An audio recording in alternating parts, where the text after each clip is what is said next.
there, good evening, and welcome back to Celtic World Order podcast. As always, I'm Steve O'Martin. It's an absolute pleasure, as we always say, because it is a pleasure to welcome you back here onto the channel for another wee video. The second one in a row. It was that good. It was that nice. We had to do it twice. It is, of course, as you can see there, the return of what we call Room 10167, where I will have on various guests and they will put to me their cause for their own personal Celtic-related pet peeves, things that they can't stomach, things that do their nut in.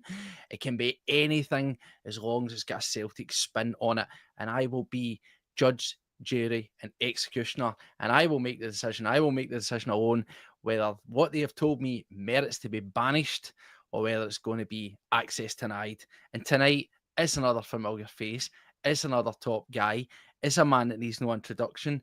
He is the wisest of all the men. He is Mr. Canada. He is Mr. Art. He's Mr. Style. He's Mr. Cool. It is Liam Greenlaw, the punk duck warlord. Mate, it's a pleasure to have you on for something a wee bit different, something a wee bit more fun for a change. For a change? What do you think? You think I don't have fun? No, well, I mean, it's like pulling teeth lately, isn't it? We're talking about some of those games, so it's nice to come on It's and good, just mate. shoot the breeze, isn't it? It's good to be on. Seen Celtic come out today and I tweeted a happy Canadian Thanksgiving, and rather than go with Alistair Johnson, they went with a player for the 1930s called Joe Kennedy, I think. Right. Or John Kennedy. Must have been the first player Canadian to play for Celtic, probably came back for the war or just re-immigrated to Scotland or that. But good to see that they're doing a bit of digging. Probably trying to sign him. Mate, increasing their international reach, their communications, they pledged to do that. I'm pretty sure would that be the first time that they've wished the Canadian supporters a happy Thanksgiving? No, I think they've done it before through Ali Johnson. But that's the first one I caught anyway. Thought it was good. But yeah, it's good today. Sun's shining. So yeah, it's Canadian Thanksgiving. We did our turkey yesterday. So if you see me surging, that's not the BC cannabis laws. That could be the tryptamine in the turkey I just had. Well, I hope you enjoyed your holiday, as they would call it over your way. And let's crack on with it. Before we do, a warm welcome to everybody as always. The numbers are great. We're nearly so close to the 3,000. You know what to do by now. Hit the subscribe. Caution on. All the content is absolutely free. Give it a wee thumbs up. Get a share. Tell people. Grow the community. All the links down below for all our TikTok, our X. They're all down there.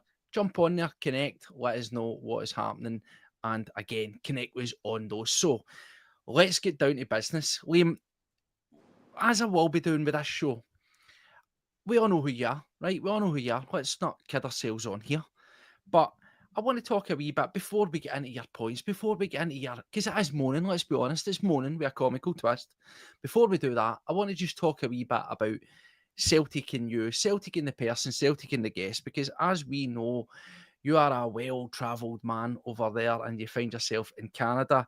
And I know you speak a lot with Phil and the guys, boys in the bus, and you've probably mentioned in passing before, but what's it like for yourself? I mean, obviously you weren't always for Canada, you know, you're over this way. So I just want to know what it's been like. What's Liam's supporting journey been like, and particularly moving over to Canada, because I think we sometimes take for granted the right effort that it takes for you guys in foreign lands to support the team. Well, I mean, sometimes it puts you in some really weird situations at times, you know, where just because of the time difference, especially here on the West Coast, you know, and also as well, it takes you to different parts of cities you wouldn't normally explore, you know. So I used to have a job where I worked a lot in different North America cities, and I'd always go looking for a Celtic supporters club, you know, and that was it because, you know, I mainly lived in Toronto, you know, when I was older, and there was about 3 different Celtic clubs that you could go to that you could get public transit to, and there was about 6 or 7 other ones I could drive to. I'm talking like as far as way as like St. Catharines, Brampton, Bramalea, and this is all within, you know, Toronto, which is I think about 10 million people at the time.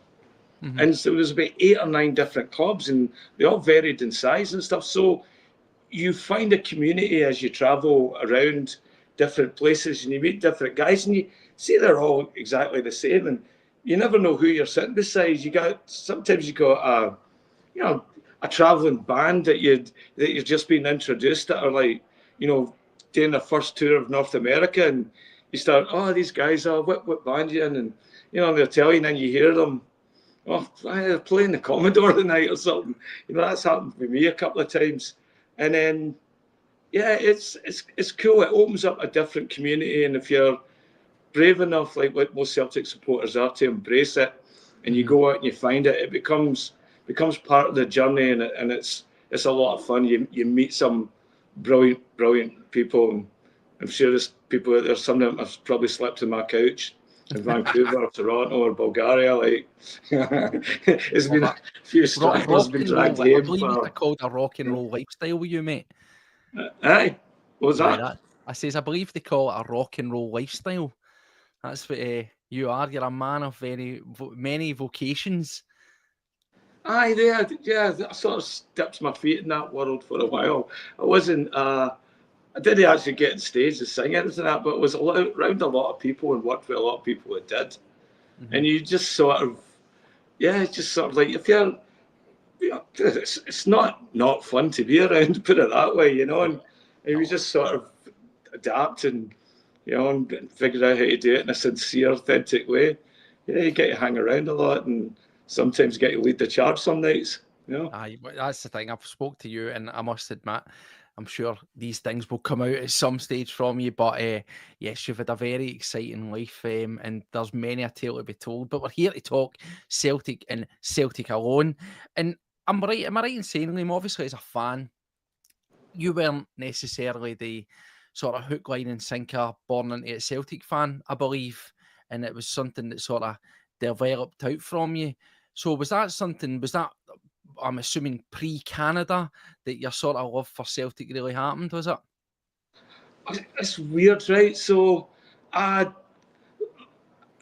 dad supported Rangers, so I supported Rangers when I was young because my dad did, and then as I got older, I started playing football myself, and I lost contact with watching pro. I'd check the scores every now and again, but I used to play football. I used to referee it, and I was still trying to do art and going to gigs and doing all this other sort of stuff. So I didn't have the commitment to football there, and I just lost touch with it.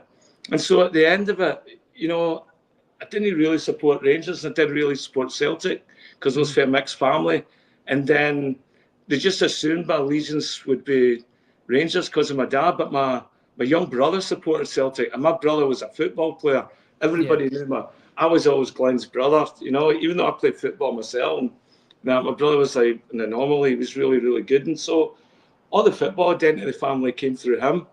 And he was Celtic daft and used to talk to me about Celtic and this and that. So it was funny. It's like, so in a way, my wee brother got me into it. He got me out playing with like Scarborough Celtic and Toronto Celtic, and he was always invited to come out and train with all the top teams, which were fantastic back in the early 80s and stuff. It was a really high caliber of football going on in Toronto because it was all guys that were just there, and some of them had played with really good junior teams, and there's boys coming out that played with Everton and played 4 games, Premier League and that, and it was a wild league back then, and it was a lot of fun. And so I ended up supporting more Celtic than that because I ended up playing with Celtic teams, even though some of the guys on the team supported Rangers, But it was a thing, and then I lost touch with it for ages, and just through again, went for the rock and roll lifestyle instead, right? And lost touch with Celtic. And then it wasn't until 1994. This was my born again Celtic moment, right? 1994. Remember, we were winning nothing at that time. Oh, I was going to say, what a time to get wound back in during 1994. Wow, you can certainly pick your times, mate. No, but I was at the final that they won the cup that year. A friend of mine ran a pub on Young Street called the Duke of Gloucester. And he says to me, I'd been out of it. I'd seen him at a gig the night before. And he goes, hey, he says, there's a Scottish festival in Hamilton tomorrow. And he says, I'm running a bus for my pub. and it's a bunch of Celtic guys going. Celtic's playing Aberdeen in the final of this thing called the Hamilton Cup. Do you want to come along? I said, I'll go along. That'll be good. Met him at the pub. Jumped on the thing. Met just a bunch of guys I played football against over the years, stuff like that, and just became automatic pals. Went to the game. One of the best times I ever had. And and I just came out about friends for life. And then at that point, I was bang. I was like on the internet. I was on the forums. It just all came flooding back. And then, even though we were having a really, hard time, this was like the 9 in a row years. Yeah, it was a great time just to find that part of your identity that's been hidden all the years. That's something I think is quite surprising, because obviously, myself, I'm 40, if I dare say so. You've got a couple of years on me, Liam, but you're saying you come back into the Celtic sort of passion, the fold, and the thirst for it around about 1994, and then, of course, as we all know, we win the Scottish Cup against Airdrie. So that was the first time. Obviously, I'd been brought up, and there would have been points where I would be aware of watching the Celtic and watching the games and stuff, and there was still been an element of, when I was young, Celtic winning things. But the 1995 Scottish Cup final, the shirt I've got over there was on the back of them on that day. And that's the first sort of tangible moment where I can remember and celebrated as a full-blown, fully aware, fully conscious Celtic fan, them lifting silverware. So I find that quite cool that a guy, that's when it came in, and probably by what you're saying, that would have been probably the first trophy that you really properly celebrated in your now full-blown Celtic supporting time, eh? Well, I remember we jumped in the kitchen of my granny's when Celtic won the big cup. With all my uncles and all that. And so, they were always very encouraging me around Celtic as well. And my dad was a football guy. There was nothing sectarian about him. He was lovely that way, And so didn't really have any of that animosity in their family, or that like to pick one or the other. And it wasn't a big deal to my dad when others thought, hey, wait, if you jumped the dike, and I was always sort of walking on top of the dike, The thing is, I want to ask you, because people are saying, rightly, the 90s were absolutely tragic. And again, it's something that I'm learning here for know, as long as I've known you, this is something I'm kind of learning a wee bit about here. So I just want to, again, just be interested, and I think I said this to a few people before. So you're jumping in, you're getting back and falling in love with the idea of supporting Celtic, and you're fully in, you're invested. As I say, you pick your time to bloody do it, mate. You pick your time. We're going through a barren spell. We get the Scottish Cup, but then there's not really that much there. It's pretty barren until we stop the sort of, the 10 in a row season. But then even after that, there's still another season or whatever before Martin O'Neill comes in. Did at any point you ever think, fuck have I done here? Because let's be totally honest, it would have been quite hard to stay invested. Or did you just think, all right, it is what it is. I've chosen my pathway. Let's walk it. I think it was one of them. It was like, right, okay, I've made a commitment here, and yeah, I burned the Viking, big Protestant Viking ship got burnt behind me, and that was it. I mean, no whatever like that, but yeah, it was one of the things. No, and I think those next years made it better. It made it better because, by the time we won a trophy, I was really up for celebrating it. I had contributed to forums. I had written blogs. I had, helped run Supporters Club, worked the doors, helped launch the Celtic Supporters Club in Toronto by the time that we won. And so when it did, yeah, and I'd been with a lot of the same guys on the way that had lived in Toronto all that time. So, and when it did, yeah, it was brilliant. It was really good, and you enjoyed it. And it's like truly earning something, You see it built. And every year we thought it was going to be that. It was disappointment, especially the cadet years, That was a year I loved that year. That year when Cadet, Van Hooydonk, Di Canio, the three amigos, and I've spoken about that side before, spoken with those guys that Tommy Burns brought in. There was some really exciting football going on there. And when you think about it, obviously we know what happened. We know about the sort of delayed of Cadets, signature, and it cost us some vital games and a vital season. I think it would have really made the difference. But that Celtic team, I always felt, deserved so much more. And I think it was missing one or two ingredients with some amazing middle to front, some great players. Defensively, we did have one or two guys that stood up, but a goalkeeper in depth of defence was, I think, it was what was missing for that side. Would there have been much more that you would have changed there? I'll tell you what, the only thing missing for that is wrapping a Canadian flag, because Fergus McCann was also a big part of That's true, yes. time as well, and so it gave it a real Canadian identity as well. They were actually in the sports pages in Canada. Some of the sports guys were following actively what was happening at Celtic at that point because of Fergus McCann. So there did seem to be a bunch more coverage, and the internet was also getting better then as well. So you were getting access to a lot more media and content and stuff around that time as well. I mean, there's an opportunity Celtic missed today. Canadian Thanksgiving. Could have got Fergus McCann on the wee thing. Well, mate, if they'd done a thing called engaging with the fans and doing features, now we'll talk about that, because we've got a few things that came on and we'll get on. I believe that we have 3 topics that you want to put to myself for submission. Obviously, as I says, people have an option of up to 4. You have chosen 3. You must believe that they're strong, and we'll get on to them. But yeah, it's interesting. I do find that interesting in terms of yourself and that sort of Celtic story. But obviously, as they say, the rest is history, because you're on Celtic podcast. You're always adorning the Celtic gear, and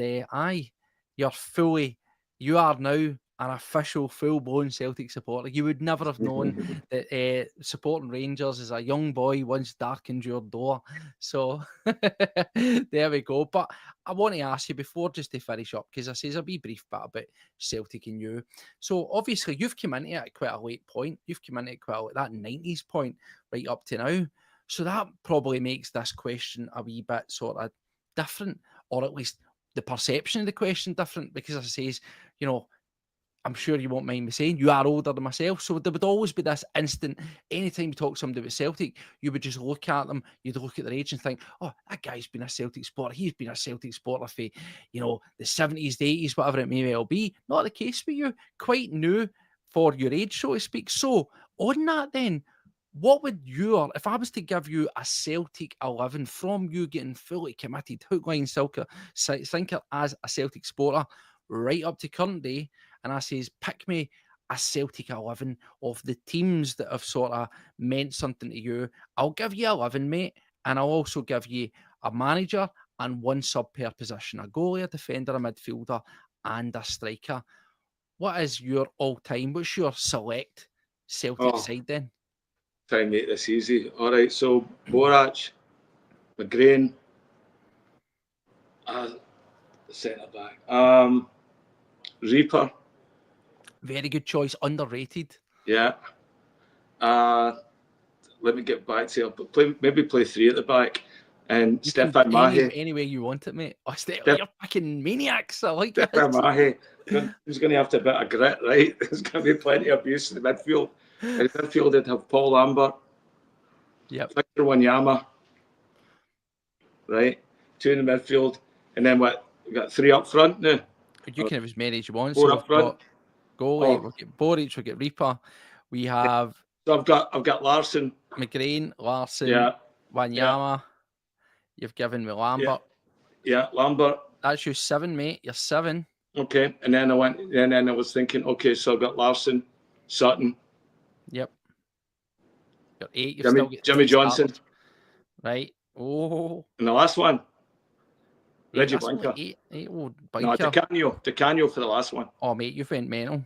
You've went absolutely mental here. That team would destroy anybody. It might be a bit light in the defensive. I mean, if you're dependent on Stefan Mahe, I mean, that's a big ask. I think there's a couple of sendings off in there, man. I'm thinking DeCanio in the mix with Stefan Mahe, in the mix with Big Wanyama. Anytime there's a Stramash going down, that's 3 walking red cards. I mean, you've just went absolutely suicidal with it. Can I give him a 3 on the bench? Give me it. Bobo, Petrov, Mialby. Mate, you've just got an absolute love for the madness, because you wouldn't have anybody come on, mate. They don't be getting sent off of the bench at all. Hey, you didn't say they have to get into heaven. You just said give me my best 11. Mate, it's what you have put out there on That's son, mate. That's his son. That's why you'll be talking about football, not managing football, right? There's no balance in that.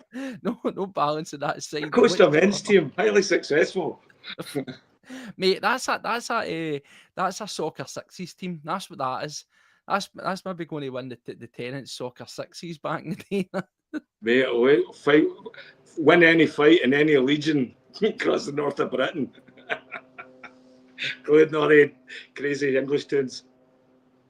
Called Liam Greenlaw's Maniac Select. That's what we'll call that one. But yes, We thrive on chaos. let's get down then, mate. This is the bit that folk have came for. Let's get down to the nitty gritty. As I says, you've got a couple of attempts. You've opted for 3. You get a maximum of 4.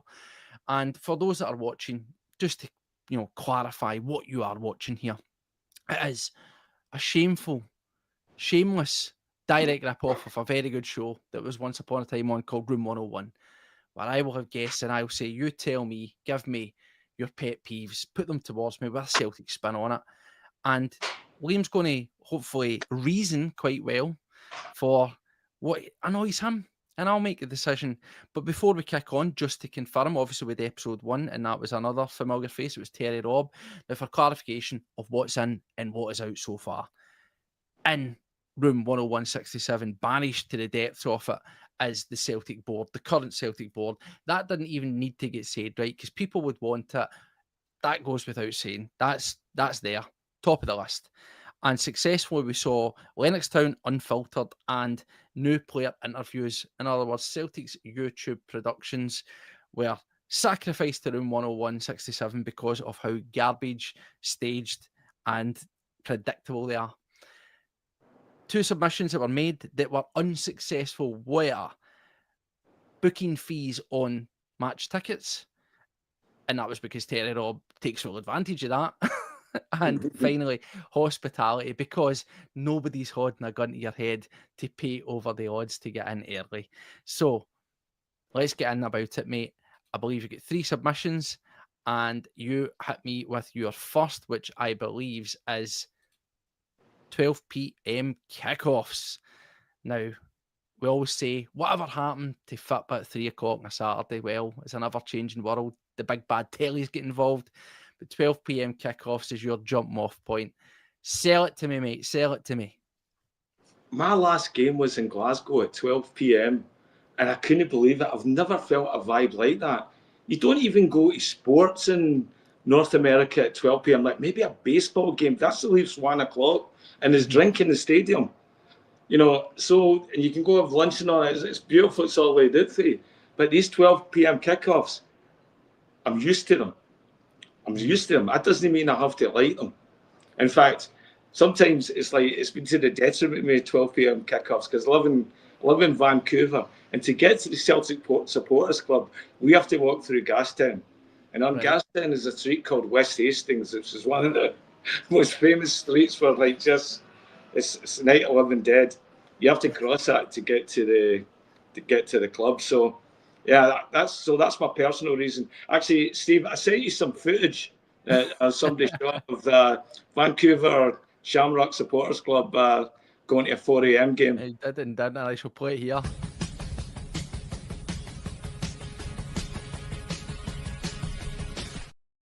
What one are you there, mate? I didn't have the beard then, and I was younger.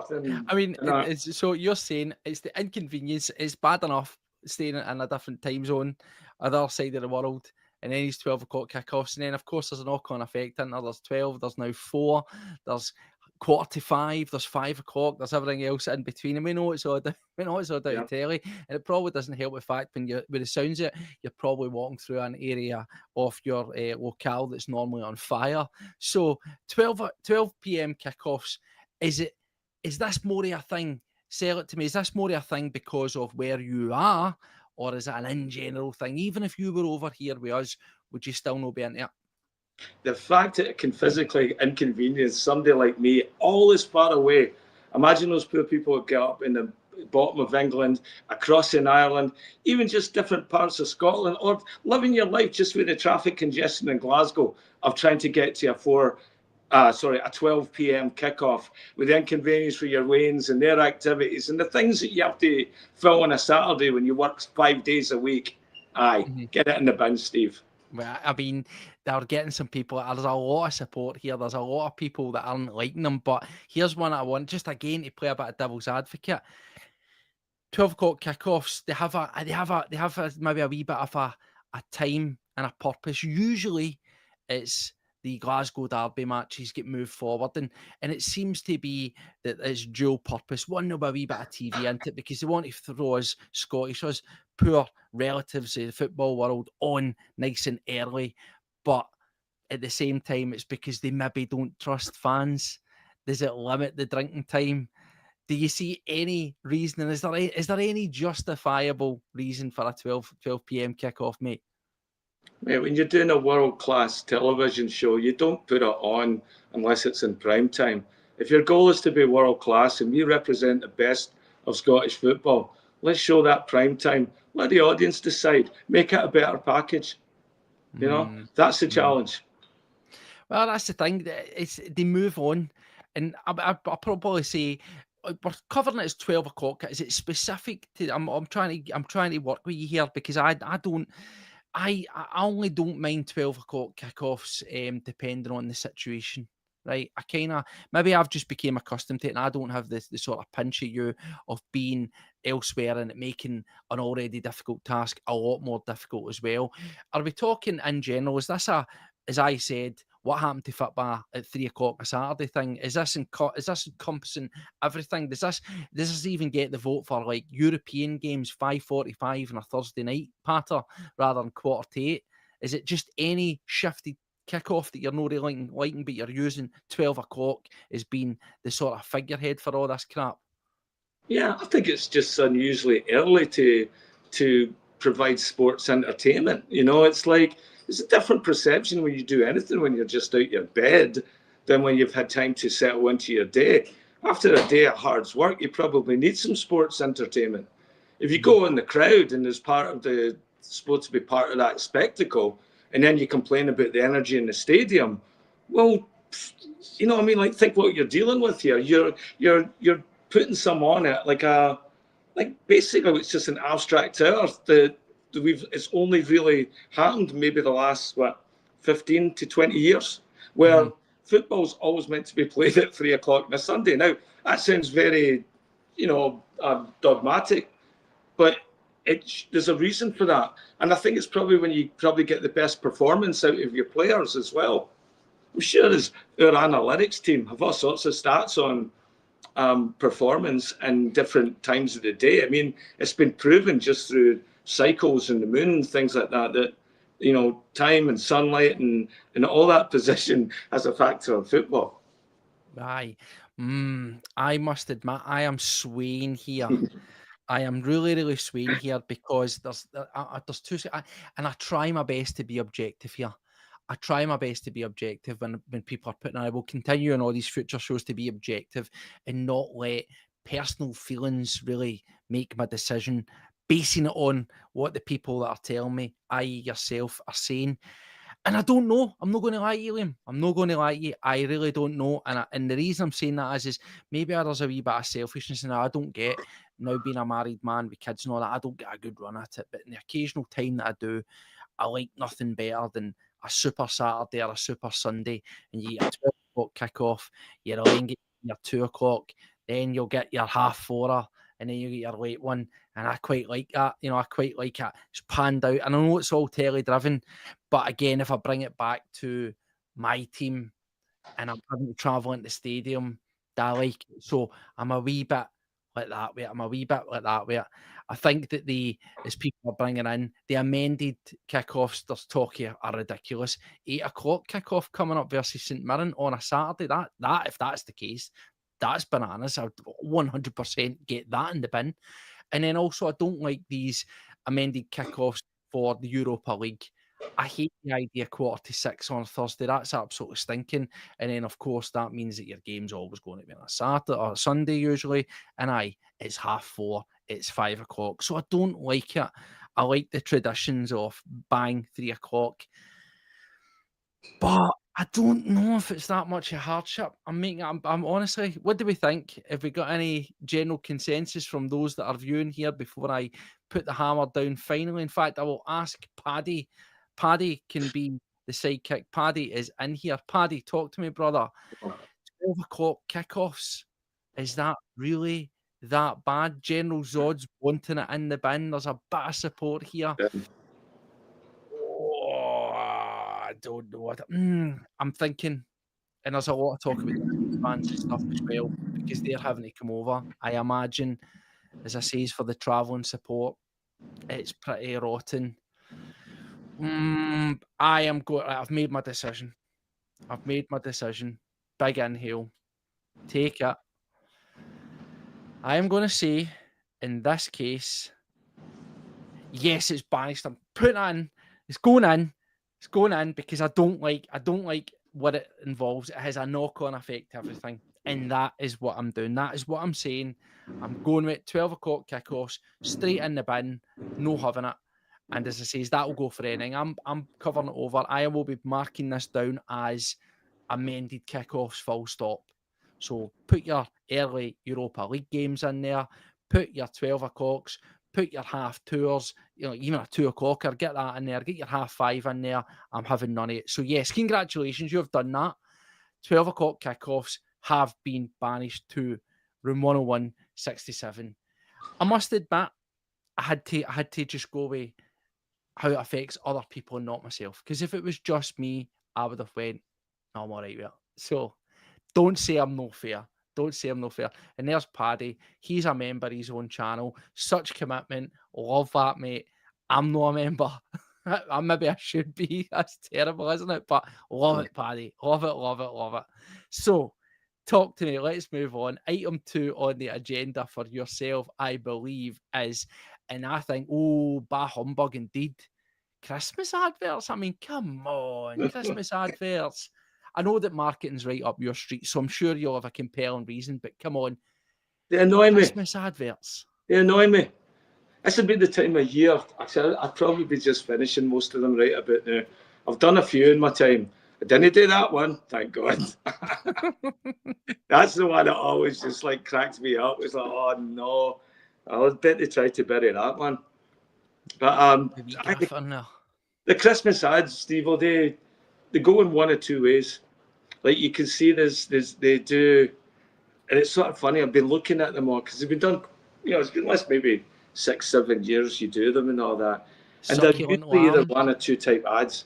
They either like completely over the top where they're trying to sell you every single thing in the shop, and there's a strategy to just show the diversity and the scale of everything you could put Celtic logo on. I mean, enough Celtic tat to make Gene Simmons blush the makeup off his face, right?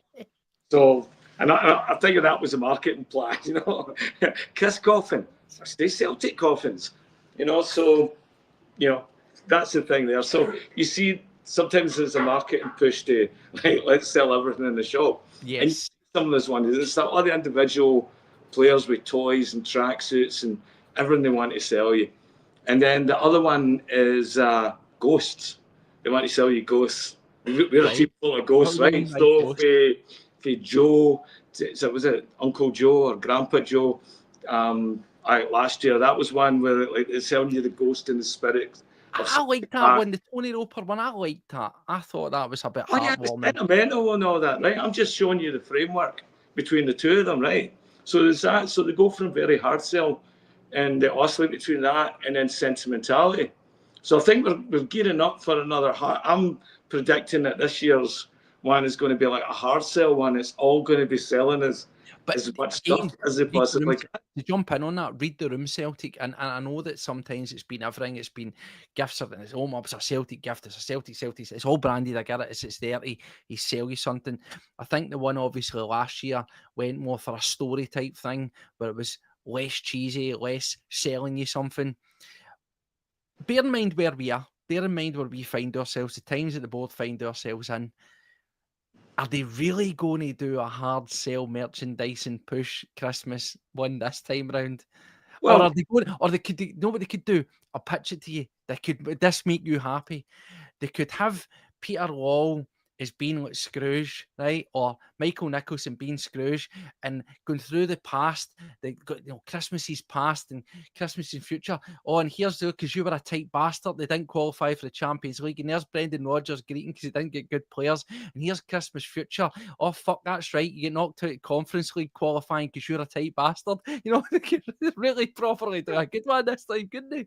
It'll be Peter Lowell leaning out a window, throwing a halfpenny to a young Cratchit, take this penny and go and find me your finest left winger you can right now. That'll be our Christmas story. I mean, that would be ballsy as hell, and I'm sure I would be. By the way, I'm throwing my hat in the ring. I would be available to come over and direct that, and I do it with empathy and truthfulness and authenticity. Honestly, all the buzzwords that Brendan likes to use, as Terry said yesterday.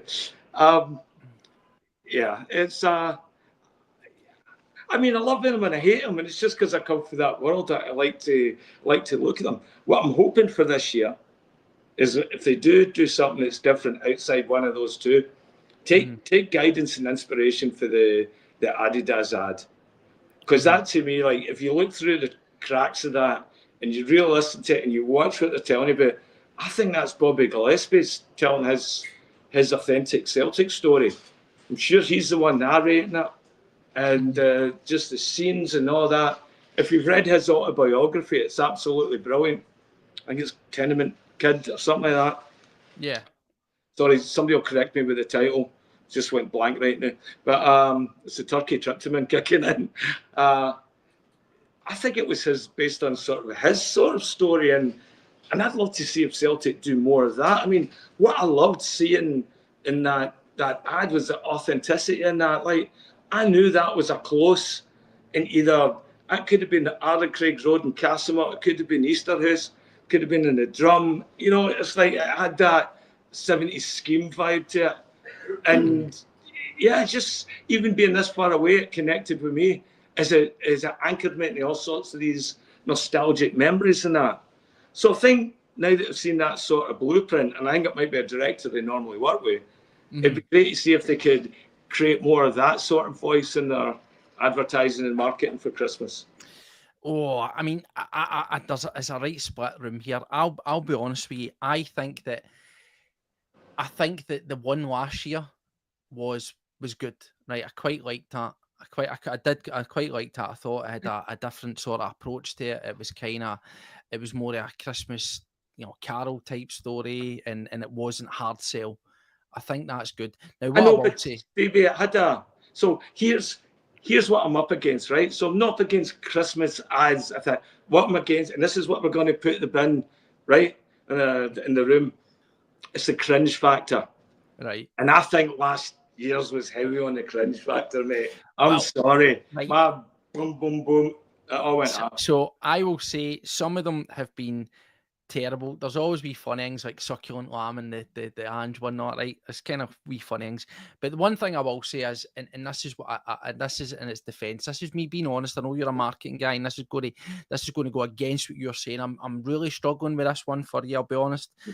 And I will say the one thing I quite like about it is that there's a relative amount of self-awareness there, where the production value's kind of a bit sort of cheap looking. It is a wee bit sort of, as you say, is a wee bit sort of tatty, a wee bit sort of, just over the top. It's a bit Blackpool.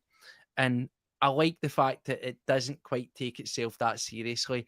Whereas, and again, who cares? But if you ever seen some of Rangers' Christmas ads, and they're all very serious, they're all dead serious, and they're all bland and boring, and I just and aye, it's like mega staunch. I think the last one they had it had like the manager's room and a bowler hat and all this garbage, right? And it was all history, and it was all it was all very dreary. I quite like that Celtic don't take themselves that kind of serious. They're like the nonsensey Jota dressing up, and doing the George Michael bit with your favourite pal, Greg Taylor, the two of them dancing in the denim and all that. I quite like that. I think that's a wee bit funny. So on that basis of what I've said, and again, the kids kind of like it's probably aimed at kids. Let's be honest. It's not aimed at guys like you that are in the industry. It's not aimed at guys like me. It's for Waynes, and they get to see some of their favourite players, and they maybe get a wee story, and they maybe get their mum or their dad or whoever it is. Oh, I want that, and it hits the spots, right?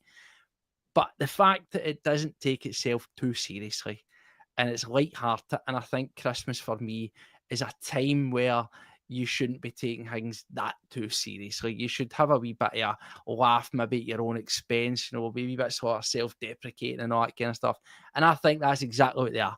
So unfortunately for you, as compelling as your argument is access denied. I'm not putting Christmas, I'm not putting Santa into room 10167. Poor Santa get booed off of the park, as you'll remember. And then he had a redemption arc where he came back out and presented us with the trophy. So no, I've seen the sadness of being anti-Celtic Christmas when Father Christmas get booed off the pitch, and I'm not doing it to him again. In my defence, Steve-O, Santa is an anagram for Satan. So listen, that's it. And he runs about in red and all, right? Okay. Or if you go for that traditional version, I believe it was a kind of dark green. Was it? I don't know. I believe it was maybe an original dark green outfit that he did. But yeah, I'm not putting Christmas in. Come on, what did you think here? I'm not made of stone. I'm not made of stone. Okay, you have one last hit, and this one I do find a bit interesting, right? Because it is personalised shirts now. Again, you've picked some of the ones today. You've went after Christmas, big humbugger. You've went after that, and now you're going after shirts. From Mr. Humbug to Mr. Miserable, you don't like personalised shirts. Now, I'll be honest. I'll hold my hands up. I'm a shirt collector. I have many shirts. I've got some player issue ones. I've got ones that are just made up to spec, and that's my thing. And many of them have numbers, many of them have names on it and stuff. What is it about? What's wrong with personalised shirts? Well, first of all, you've got a cheat considering the amount of letters in your last name. But anyway. Well, exactly. It's expensive, but I don't have any with my name on it. Exactly. Probably couldn't afford that because it's like too many letters. Not enough room for them all. Come on. You're a grown man. You're walking out with your name on the back of your shirt. Did you play for Celtic? No. I mean, it's... wait a minute. I'm going to jump in. I'm going to go early on this. You're not getting after the Waynes again, are you? You've tried to ruin Christmas for them. You're not no. Waynes. I was going to exempt to Waynes, but I don't know if you should be getting your Waynes name on the back of your shirt just for safety reasons and shit. I like when I go to places like when my boy was wee and you go anywhere, theme parks, anything, always had a hoops on them because you could. In Canada and US and places we'd go, I could see him a mile away. It stood out that much against all the other, this baby gap stuff kids wear and all that. The hoops was easy to spot. So, but I'd never put his name in the back. I think, and this is primarily aimed at adults. If you're an adult and you're putting your name in the back of the strip, come on, have a word with yourself. Right? Take yourself, have a word with yourself, go back in, maybe wear it back to front or something like that. But what are you talking about? So obviously you wouldn't run around with a Greenlaw and a number, for example, on it, or you're saying you wouldn't run around with a player's name on it. Now I've got. No, I have done that. Yeah, I'll be. From a personal standpoint, what I will say is I can relate to a bit of this, and there might be some people in the comments that won't like this or that. There's certain things that I don't like, right? I've got when it comes to personalisation, I've got absolute pet peeves that do me nothing, right? I thought yours were getting the sleeves cut off and cut at the midriff and stuff. So what I hate is I hate things like, and I know people buy them as gifts. It'll be like Dad 1, right? Granddad 65 or what? Do you know what I mean? If it's her birthday, right? Stuff like that, or stuff like Champions in the Year, or Magnificent 7, and then under it Larson. So they've got All right. name, number, right? So I hate shit like that. I hate it. I can get on board. I hate that. Stuff like Pope's 11. I hate all that, right? I hate it. I hate it. I don't mind vintage players, vintage numbers, and stuff like that, right? I don't mind that. But total personalization, I can understand.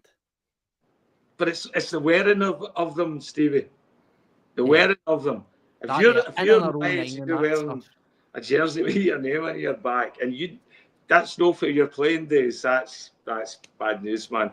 Bad form. It belongs in the room 10167.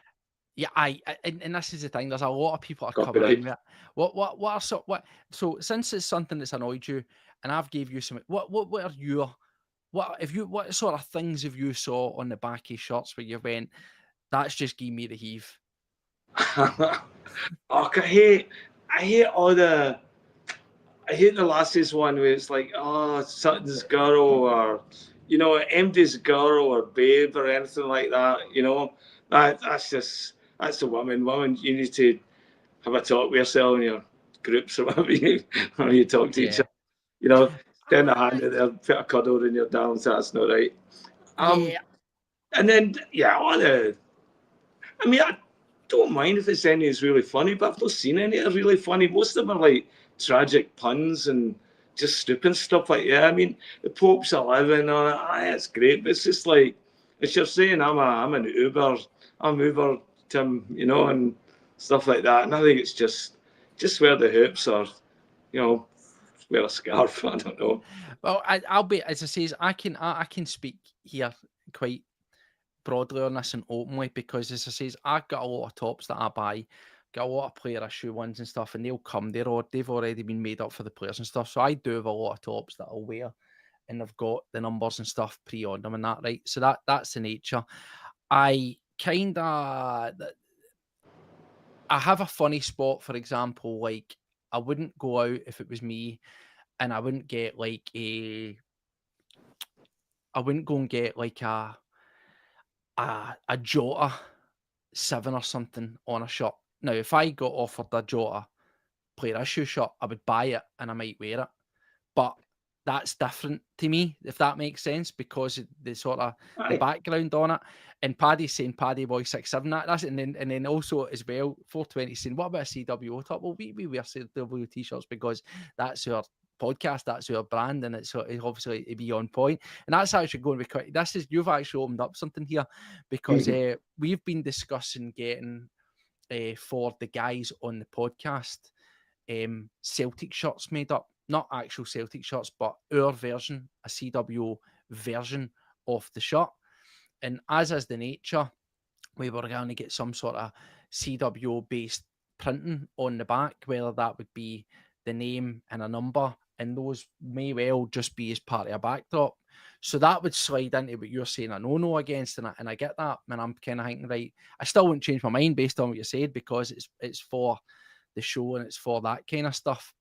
But yeah, as I say, I just think that I'm no mad for it. I'm more against the personalisation when it's, as you say, cheesy puns. When it's cheesy puns. And even though I'm a guy at 40 and I still wear football shirts, in some cases they've got players of the past name on the back of them and stuff, I don't think that's as bad as maybe when I pass somebody that's off my age or a bit older and they've got, like, I don't know, like Jota 7 on it, or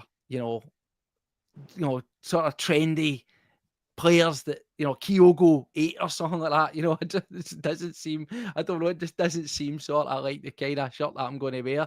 I'm not going to run about like a Tuneki shirt on or something like that. Do you know what I mean? It kind of makes sense. So I think, personally speaking, if it's personalization and it is 100% personalization, it's a pun, it's like I said, dad number one and stuff like that, absolutely, I'm all in on it. So I'm leaning to that side of it, mate. I'm leaning to that side of it, and I would say that for me, personalization is 100% in the bin, but only if it is personalized, cheesy pun shit. I don't mind, within reason, players, as I said. Maybe that is a wee bit of personal sort of feelings coming out, defending me as a shirt collector and wearer. But no, I would never go and get cheesy pun shit. I hate that. If somebody bought me like a shirt for my 40th, which is now past, and it had like Steve 40 on it, I'd be like, fuck you doing? Do you know what I mean? So You I know what? say You thank them and you put it in a frame. And that's what you do. Don't wear it. exactly. There we go. So yeah, that's no bad. I think you've got a slightly better hit rate. You've got 2 out of 3. You only opted for the 3. If you'd have 4, you might be a bit harder push. So let's just confirm what we've got in the bin. The board, Lennoxtown Unfiltered, new player interviews. You have managed to get in personalised shirts and 12 o'clock kickoffs. It's It's not not too bad. bad. You're going to get Christmas in. Come on. What do you take me for? You're never getting Christmas in. No chance. I'm highly critical. I'm not saying get Christmas in the bin. I'm just get that cringe factor that's associated with Greg Taylor and Jota. That's Well, good. But I seen mean, Jota was George Michael. Greg Taylor was Andrew Ridgely. Let that sink in. there you go. The forgotten That's member. the big I'm deal glad. between the two. I'm glad that you were there to pick up on the second member, because I couldn't have told you who that was. But I still remember the words to Wham Rap.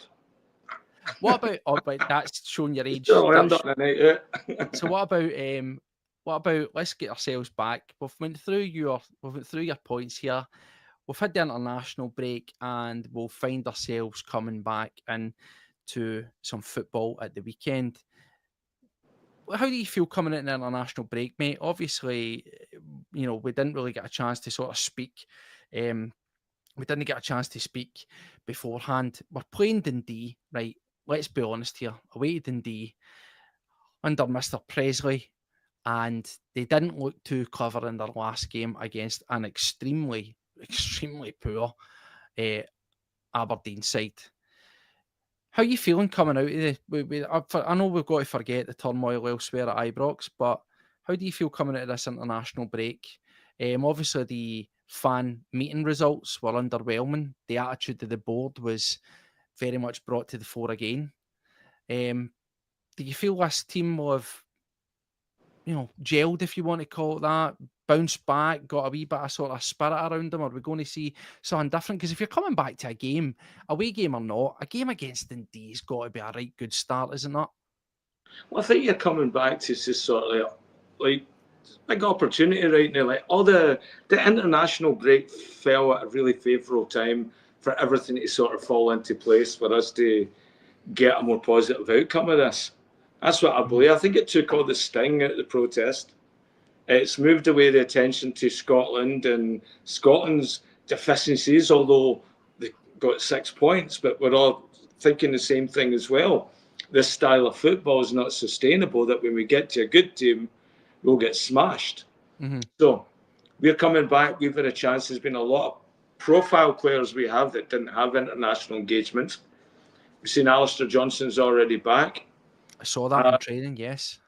Yeah, so we've got a chance to see what this team's going to be like moving forward, because I think if you look at this run now, I think we've got one more international break in November, and I think once we get to that November point, we'll see who that team's going to be that's going to carry us on to the window.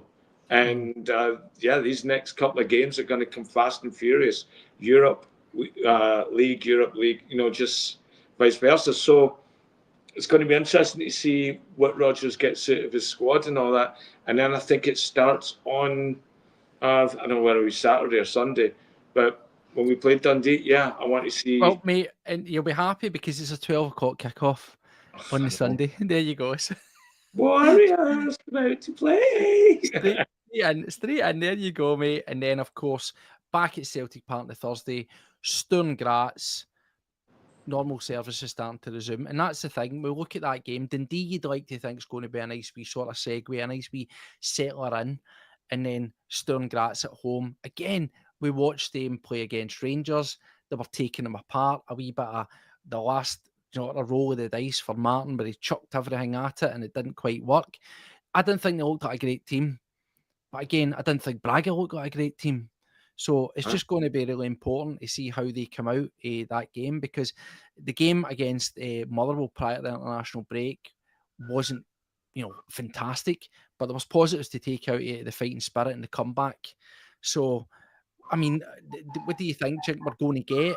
Something that we've never seen for Celtic before. Will this actually be the point where we come out of the international break and the manager has genuinely reset, and not just went for, here's plan A again and let's try it out? Oh, he's not. I'll let him pause over a second, because he says he said this before he came on. He goes, "It's Canadian Thanksgiving, and believe it or not, you might get a bit of trouble out here in the locale." Is that what's going down out there, mate? No, it's all right. The natives haven't started yet. That's what it's like during the day. See it at night. Oh my god. Sorry, where were you? We were talking about what? No, I was just saying, so obviously after the sort of fighting spirit of the game against Motherwell, it wasn't an amazing performance, but it was good. It was something, it was good to see that you could bounce back and show something. And a lot of players, the celebrations, obviously there was a lot of relief, but there was a lot of raw emotion that was let out, and you thought, right, okay, there's maybe a bit of togetherness here in this squad. As I said, the confidence is like previously. We saw a decent result against Hibs, a decent performance, but no the result. We thought, that's great. It's only as good as the next game you put into. They flop against Braga.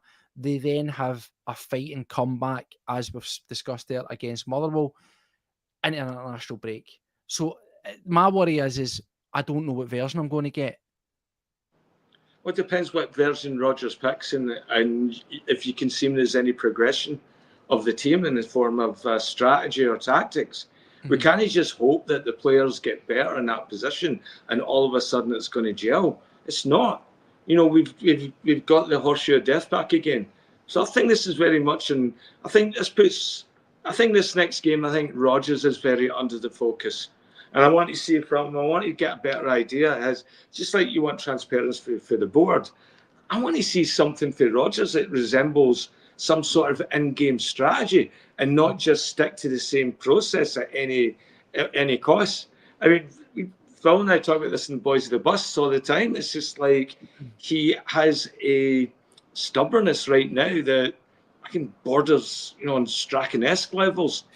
I mean, I don't want to get on this sort of negativity train, I don't, but I want to bring up something that when we was doing a show with Terry the other night there, he brought this up and he was talking about it, and he was kind of swaying. He goes, there's part of me that thinks that Rodgers will stay on. He said, however, whether he does or he doesn't, I have made up my mind. I think that the Rodgers that we've got at this moment in time, yeah, you'll always say he hasn't been backed. He's been sort of cutting a frustrated figure, and rightly, as you probably would, due to the backdrop of the board and how things have went. He says, but to me, he doesn't seem like, certainly not the first Rodgers, and even the start of the Rodgers, he says he feels like a guy that's almost taught him up his pension plan. He's in cruise control, and I just don't think he's got the fire and the desire that's there. Do you get any of that sense yourself with the man? I'm 100% on side with Terry, and I'm right beside him in the seat in the bus here. I totally agree with that. I think if you go on performance level and you take everything aside for the board, I think the board has done a very good job of masking a lot of his deficiencies. And it's okay. It's okay to sort of go there. You can't be a star, shining bright. He's had a great run, but I just don't think it works with this set of players now. I don't think he has the motivational, longevity to keep it going as long as he had with a group of players that doesn't seem to have, like, the core doesn't have a constant change. And it's interesting to see how he's going to motivate these players, because I think that's what's been lacking in the last 12 months or the last calendar year of what we've seen for Rodgers, and that is the not being able to get them up for big games.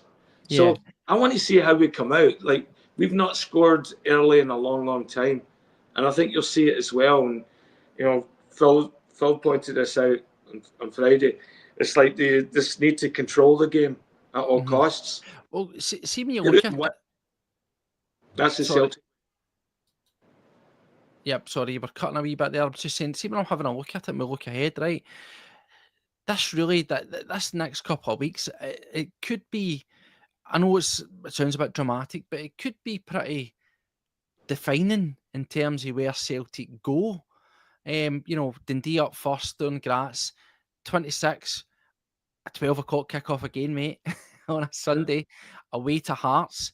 That's the first huge test. Then you get a nice wee buffer where you get Falkirk. Then you're away to Dundee United, again, a team that are, doing quite well for themselves. They've done some good football. They're doing all right. And then, of course, you've got a semi-final against Rangers. That's a huge collection of games there. Sturm Graz wanting Okay, to get so what Steve, do you feel it's okay for us that should we be judging him on these next two games and that should tell us everything whether Rodgers would even be offered a new contract or not? Do you think we can see an evolution in these matches coming up? Because it's set up, it's just like you see players with lots of opportunity. This is a chance for him to flex as a manager and tell absolutely. me I don't know what I'm talking about. Absolutely. I think when I look at the Dundee game, with no disrespect to them, I think that that's one where you can go and say it should take care of itself. It really, really should. When we look at Stone Gratz, you're wanting to get some solid points on the board. You're wanting to start actually making a dent here. Underwhelming the first game. Obviously, we get a draw. You take that. The result against Braga was, all right. Take the VAR aside from it. Take the atrocious VAR decision aside. They didn't really look that much was going to change in that game, and it was shameful, I thought. But yeah, you get Sturm Graz, so you're instantly, that's the first one. You need to make a dent in that. You need to make a marker.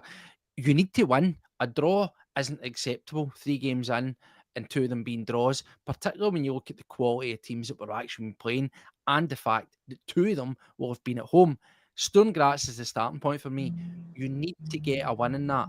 And then, of course, you hope that use as a springboard to launch you forward into the game against Hearts. But I think Hearts will be a massive test again, not only because they could potentially still be at the top of the league, but bear in mind, they don't have any European football. So they have that full period to get themselves fresh for it. Celtic play on the Thursday, they maybe have the Friday off, they run on the Saturday, and then they're straight into it. Hearts have had from Saturday to Sunday or Sunday to Sunday, whatever how their games fall, a full week of recuperation ready to go. And then, as I say, as you look at Dundee United, and more importantly after it, you look at Rangers. I'm expecting big turnarounds for the manager.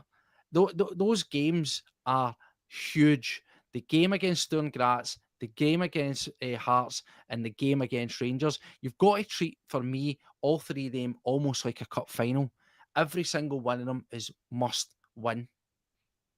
Aye. So I think that shows you what's going to happen in the next month or so. And I think if he doesn't get a result in these games, we've got to be asking, okay, all right, I mean, don't want to see Sean Maloney rock up and again inherit something without actually working towards it.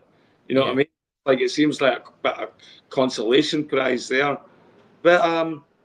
But yeah, we have to start questioning Rodgers Well, and just you see know, if he's right carrying us forward, or we're just calling this a flush year and letting him ride Brown, it out. you know, Because if Hearts beats us, I think they'll smell blood, and I think they'll go for it in the window. And I think Hearts will build in confidence, and we've seen what our team looks like when we don't have confidence. no, exactly. And the thing is, when you look at, we've already touched on Hearts. Hearts have already got some players lined up that are already agreed, and they will be dropping on January. So they are pushing ahead, and that will be massive for us at this moment in time. Of course, I want to beat Hearts. Absolutely, I want to beat Hearts. But I think at this point where we are, a draw against Hearts just to maintain the status quo and keep in touching distance, that still looks like a good result. And that's maybe a sad reflection on where we are. Brown's obviously saying that maybe in January the board will, call all our bluff and go out and actually spend money and then see if that forces the hand. I just wanted, before we finish up on the whole manager thing again, obviously we went off a tangent, but we're just now just talking about Celtic moving forward. There was a lot of chat again of rumours and whatever. If Brendan Rodgers goes, I think he personally will. And again, the name that keeps getting teed up would be Clark from Scotland after any potential any potential situation of a summer-based football. And then other than that, they've got Martinez, who is out of contract in the summer as well. I think the important thing for Celtic, though, and this is the problem, if he leaves, I probably wouldn't be against Martinez, to be honest, because of the experience and the levels that he's been at. That maybe makes sense as to why, and as Terry alluded to, as to maybe why Maloney's in the building, because he's overqualified for the job. Let's get real, right? And he's maybe sussing out and feeling out this is what it's like in the lay of the land to sort of coax in one of his ex-work colleagues. Clark's a no-no for me. Martinez, I'm not particularly against, but the problem with both of those appointments would be you ain't getting them right to the end of the summer period. And Celtic, again, will find themselves needing qualification for whatever European tournament it will be, which means you need whatever manager replacement, if that's going to be a replacement manager, in at the earliest possible juncture, signing players. Celtic surely can't allow management appointments to go that late, can they? No matter who it is. No, you can't, but again, we're back to this hoping that they've got this magical list that, ready to go and execute a plan B, and and then we find out to our horror when we start suspecting that they've, wait a minute, you've no started yet. It's it's like having bad contractors at your house. I thought that was done. The painters are coming in, the wall's not even up yet. So the only thing, sorry to jump in, the only thing that could maybe work, let's just say again, let's say it was Martinez. Martinez might work because Sean Maloney's in there, and if he wasn't going to be coming in near the end of it, there would be sort of talk there, and whatever signings or whatever may well be, you could have him acting, by proxy for him and doing it. That might work.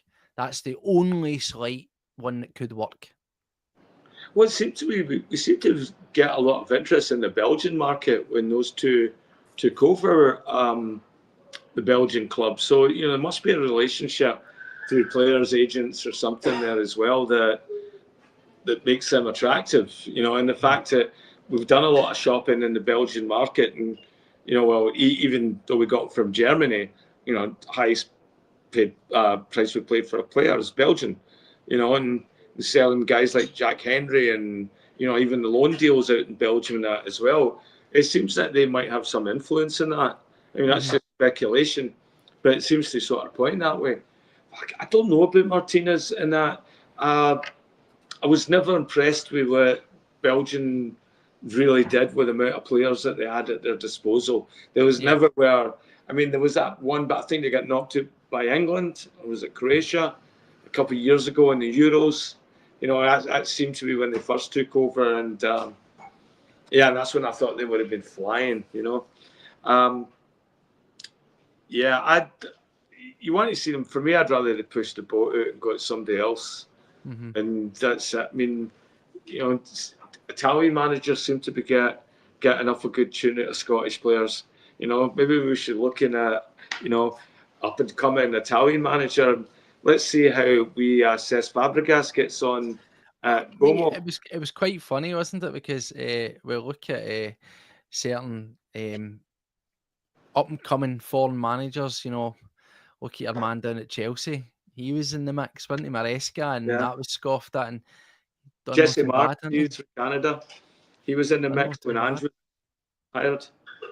Well, we shall see. There's plenty of them all over, but thank you for joining me, mate. Hopefully you've enjoyed it. As I says, you've done not too bad. You've done all right. 2 out of 3. You'll take that. And yes, we look forward to the game at the weekend, getting regular football back in our lives. Hopefully we can springboard on and then take that into the game during the week. You just look forward to getting up for one of those 12 o'clock kickoffs that you banished earlier on, mate. It's coming back like a ghost of Christmas past to reference one of your other ones as well. So anyway, mate, thank you for joining me. It's, as always, a pleasure. It's never a chore to have you on talking Celtic with us, and hopefully you've enjoyed yourself, mate. Aye, brilliant. Remember, I'll be back on Boys of the Bus on Friday with Phil McGinley. please subscribe and follow us as well. Really appreciate it. And Steve, thanks for giving us platform. And love it. Hey, it's a big world, man.